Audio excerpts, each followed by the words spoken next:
Abezindaba abavunyelwanga ukuthi bathwebule umsolwa kanye nemantshi. uBanele Sikhosana udutshulwe wabulawa ngesonto eledlule emini kwabha eMatasa esitolo sakhe kwaThema.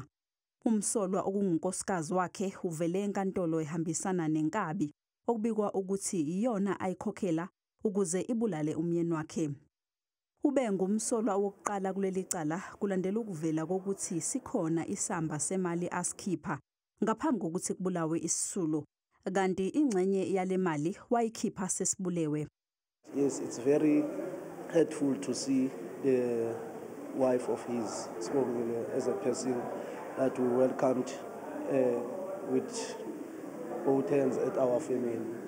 And then having to see her today attending, or that is the one who's behind whatever that is happening, was saying, let the law take its course. uSikhosana udutshulwa nje ubeqeda ukucacelwa ngoZibandlela. Umsolwa ugcine elivumile icala lokuthi nguyena onesandla ekubulaweni komyeni wakhe.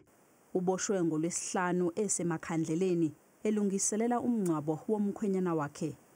Izinhlangano ezilwisana nokuhlukumezana ngokobulili bezikhona enkantolo. Asikhethi gender. So as much as kuyinto kumfazi oyenze lento le, there also should be justice for ubhuti.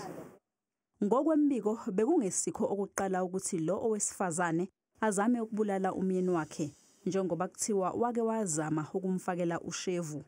Icala lihlehliselwe umhlazi ngama-21 kuNhlolanja.